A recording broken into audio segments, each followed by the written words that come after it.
Sir, after these 90 days, well, I'll get clarity on that in a second. What happens to the child after this TPR is submitted?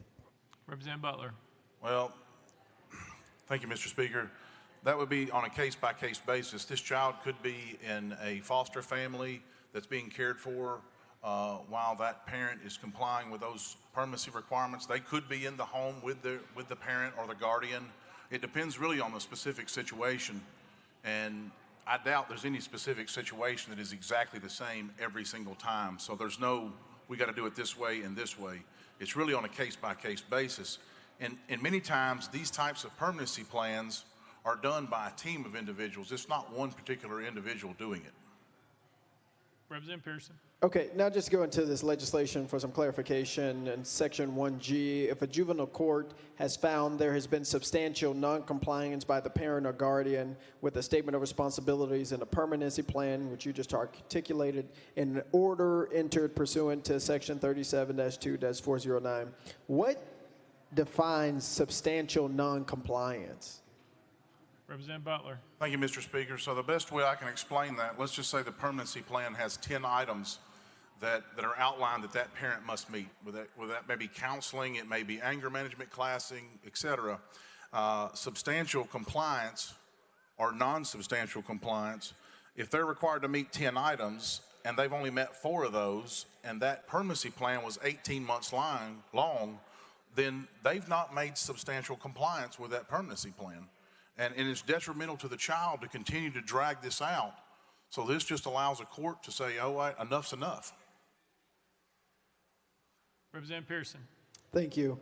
And just for clarification, because I didn't see it in here, there's no, when you run a business, you got an employee who's off track, you know, you have a performance improvement plan, put in a PIP, say, you know what, you're not meeting the standards for what we need for our organization. You have X amount of time to improve. That's not a part of this, or that something similar to that remedy is not a part of your legislation. It goes directly from you are not meeting the standards.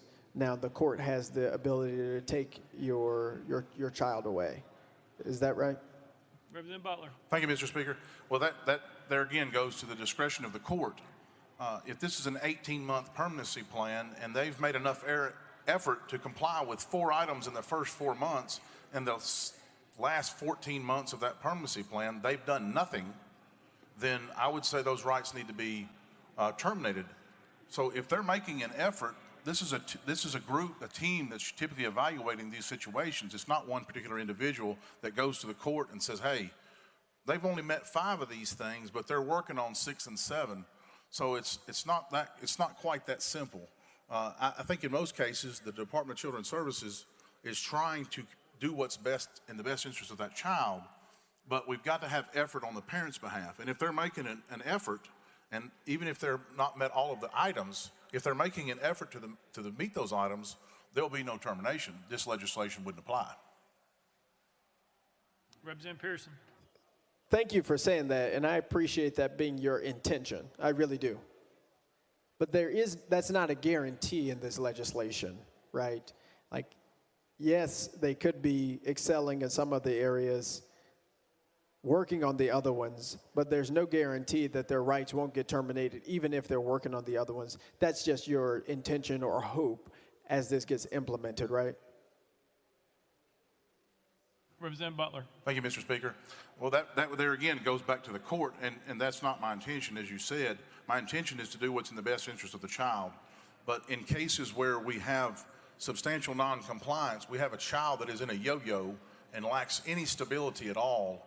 And so that's what I would like to see with this legislation addressed. Representative Pearson. Look, I appreciate that, sponsor. I really do appreciate you answering the questions. I actually understand the legislation even more. I haven't had this dialogue. The end that I am most concerned about or worried about is the child being separated from their family even as progress is being made. And by offering this type of discretion, which I think we always need to give judges more, we need more judicial discretion, I understand that. But this actually creates some space for a child to be taken away, even while their parent is striving toward making a better home for them. And so in its current form, I can't support it, but I appreciate your intent. Representative Butler. Thank you, Mr. Speaker. I renew my motion.